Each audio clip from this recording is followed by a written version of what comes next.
I'm JP Tasker, sitting in for Matt Galloway. This is the Current Podcast. Who knows how Trump thinks? I don't think he'll give anything in return. They can put it back on the shelves, but I may not buy it. I've noticed that by not buying American alcohol, it has really enhanced the Canadian production of wines. I don't want to see the Americans coming back in again and taking over the market. I wouldn't personally buy it myself, but I certainly wouldn't stop anybody else if that's what they wanted to do.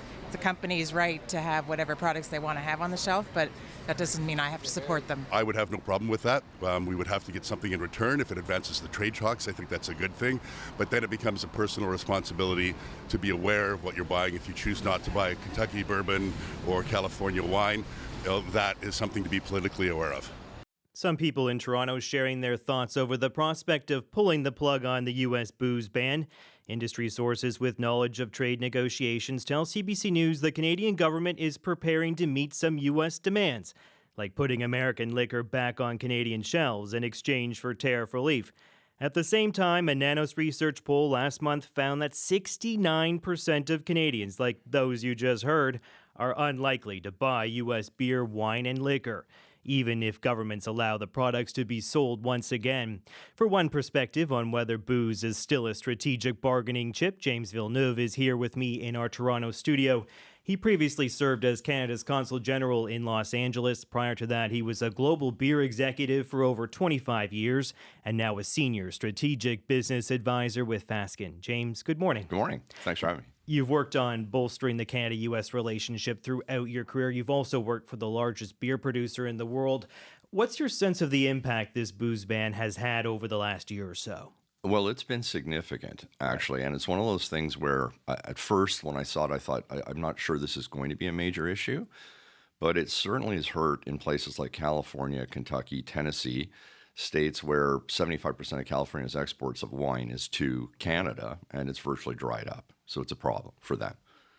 Major problem. I think some vineyards are being burnt down, right? Because there's just no customers for the wine that's being produced. Kentucky, obviously some of the lines I think have been idled, right? The manufacturing is not what it once was as a result of this Canadian action. So you're still speaking regularly to U.S. leaders, to folks who are in the production industry down south. What have they been telling you about the effectiveness of this boycott from the trade perspective? Well, if you're directly involved with it, you see it in a very significant way. But other people are not seeing it per se. I spoke to U.S. beer wholesalers a week ago in Quebec City, as a matter of fact, and they were unaware unless they're from places like Kentucky. So it hurts where the producers are.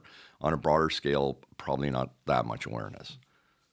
The American producers have been quite vocal, of course, but we're also now starting to see some leaders, some politicians stateside be much more engaged on this issue, at least publicly. Mm-hmm. You know, there have been threats. There has been legislation tabled in Congress to punish Canada for this booze ban.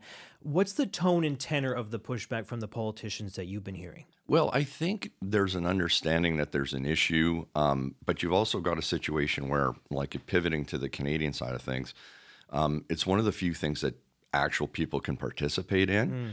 They can not travel to the United States. They can choose not to buy U.S. liquor. So, but there's an awareness, but I think there's a feeling that there's going to be some form of deal come out of this. Right.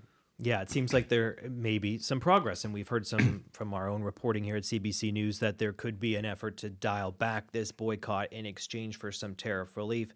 I mean, the reason this boycott is in effect in the first place, of course, is because of President Trump. He hit us with those whack of tariffs. This wasn't a unilateral action by Canada, right? We were trying to, hit them with some retaliatory measures as a result of what they had done to us. Do you think, though, you've mentioned the consumer success of this. You've mentioned how people have acted out on their own. Do you think from the government position, has this been effective for our trade and tariff negotiations? I would say yes. I mean, the fact that this has become an irritant, it's also an easy one to give back, right? It's not like you're dealing with steel tariffs. It's one that various liquor boards across the provinces tomorrow morning can put it back on the shelves. It doesn't mean people are then going to buy, but it's an easy one to give into. Do you think now is the right time to consider walking back this ban? I think if there are concessions, if it can help with steel, aluminum, Softwood lumber, the answer would be yes, but I wouldn't do it until you've got some form of concession as part of the trade negotiations. Because it's really an easy one, right, for us, because we don't really lose anything necessarily, right? You know, it's the consumers making choices, of course, but it's not like it's going to punish the Canadian economy if we do actually decide to walk back this boycott, right? No, not at all. One thing I would say, and you mentioned earlier, the Canadian wine industry was in a lot of trouble and has come back significantly given their positioning.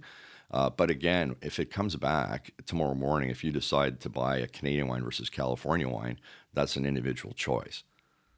Canada, of course, has made some concessions over the last year. I'm thinking about the digital services tax, scrapping the tax hike on the online streaming services, even the Gordie Howe Bridge, agreeing to give up some of the net revenues that are generated by that cross-border artery.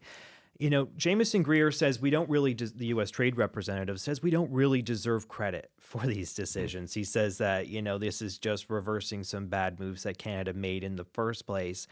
Is there a risk that there could be a similar reaction now if we end the booze ban, that we might not get much out of it? Well, I think it is leverage, right? So I don't think that I don't believe any of the premiers or the prime minister are going to give into this unless they have some form of concrete offering on the other side of this thing. So again, don't give it away until you can get something for it.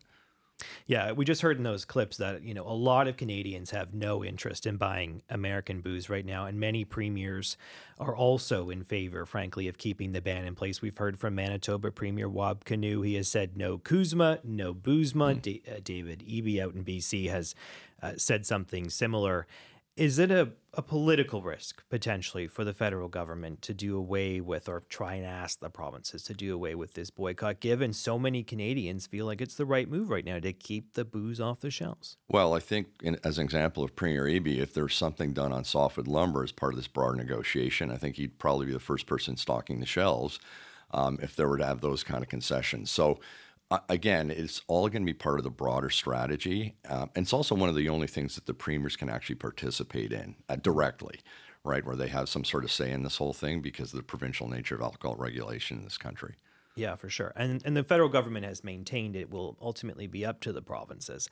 But I guess the prime minister could call his colleagues and say, hey, we need you to move on this if he's seeing meaningful progress, right, in these negotiations over the tariffs. Yeah, for sure. If there's a broader economic benefit to be had on any of the categories that are being tariffed, then he goes, hey, this is an easy one for us to move on, but we're going to get something for it. The answer is yes.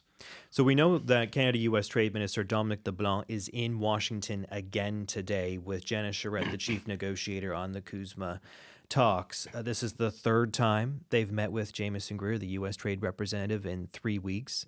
So obviously they're getting some face time now after what was a period of not talking much, frankly. Do you see that there are signs of progress in these negotiations over the tariffs? I mean, hearing about the possibility of the boycott being lifted on liquor, that signals maybe something's afoot, right? Yeah, I know the negotiations are going on and our people are working hard on it. It's never an easy thing because it's a broader agreement they're talking about. But I think there is progress being made. I'm hoping there is, and we'll see where it goes. What do you think is the likelihood of reaching a deal before? I mean, obviously, we're staring down the potential of more tariffs on August 19th, 50% tariffs on a whole host of Canadian goods. If you were a betting man, what is the likelihood of us reaching a deal to avoid those tariffs between now and August 19th? I think there could be some form of pullback on that, if you want to call it threat, if there is progress being made. But it's a short time away. I mean, it's only, 10 days away. So it's not like there's going to be some sort of miracle thing. But, I mean, it's been proven already that the president and others will pull back if they sense there's progress being made. All right, let's leave it there. Thank you so much. James Villeneuve is a former Canadian Consul General for Los Angeles and a former global beer executive. He was here with me in our Toronto studio. Thank you. Thank you, JP. Thanks for coming in. Carlo Dade is the Director of International Policy and the New North America Initiative at the University of Calgary School of Public Policy. Carlo, good morning. Morning. Can you tell us a little bit about those tariffs I was just talking about, those 50% tariffs that are scheduled to take effect next week on August 19th? Which sectors in particular could be feeling the pain? Right. So on the tariffs themselves, this is one of the 4 or 5 powers that a president has given to him by given to the executive by Congress to do Congress's job to manage trade, levy tariffs. The Section 338 tariffs that we're seeing now date back to the 1930s. What's unique about these tariffs, and kind of centers on the booze part of the conversation, is that it also uniquely gives the president the ability to adjust or counter discriminatory actions taken not just by Canada, but by states. So what we haven't seen yet that's on the table now is that the president could start leveling tariffs, particularly at provinces. To level tariffs at provinces. So that's something new that's on the table. But the Americans have chosen to go after booze, dairy products, automobiles. Booze, interestingly, because the action of discrimination has been taken by provinces. So we kind of handed the Americans the perfect excuse to use this power. So obviously, these provincial booze bans, though, have given us some form of leverage, right? It's given the Canadian government something to dangle over the Americans. The Americans are frustrated with this ban because it has been so detrimental to so many industries south of the border. And of course, they're trying to fight tooth and nail to stop yet another layer of these Trump tariffs from taking effect in a couple days. Do you think that this gives us a leg up? Does this alcohol boycott put us in a better position? Right. Leg up. I would more agree with what James just said. It gives us a concession that we could easily make, a throwaway concession. Remember, back in April, the Americans announced, and Radio Canada reported, that the Americans were demanding an entry fee to be able to sit down and begin negotiations on renewal of the agreement, and also negotiations on a new tariff regime, an agreement on reciprocal trade with the Americans. So this kind of functions as that entry fee. But as James pointed out, it's a no-cost concession for us. It's something we can give away without invoking damage or imposing damage on the Canadian economy. So it worked to get the Americans' attention, and it may work as the sort of throwaway entry fee. So CBC News, we're reporting here that what Canada is prepared to offer is some changes on this booze ban, lifting it, maybe some changes around the dairy quota tariff rates, or at least the rules around them, and potentially lifting the retaliatory tariffs that we have on autos right now. So kind of a package deal, if you will.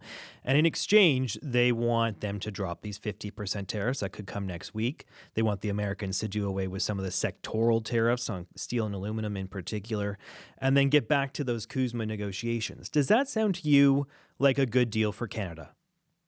It sounds like a good setup to sit down and have negotiations.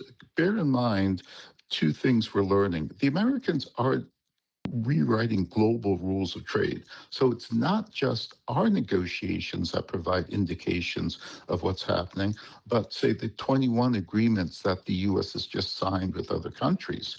What we've seen there is the Americans offer concessions, and they're having difficulty in some cases upholding or staying on track with concessions they made.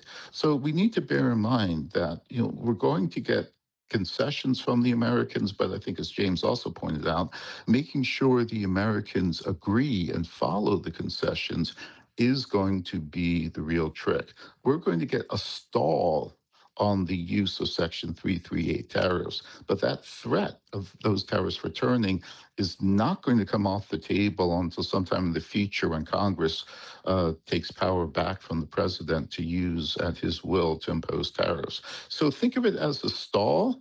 But in some of the other agreements the Americans have made, the 21 other agreements, we have seen the administration start to honor those agreements, and other countries insist that their concessions to the U.S. are contingent on the Americans actually following through. So that's the key thing to look for, that we insist that we make the concessions only as long as the Americans uphold their end of the bargain. Yeah, I guess on that point, why make any concessions at all when we know Trump is known to thumb his nose at these trade deals? He brokered CUSMA after all, right? And then he slapped tariffs on our goods. He's proven to be an unreliable trading partner at times. And then, of course, U.S. Trade Representative Jamieson Greer has said there will be tariffs no matter what.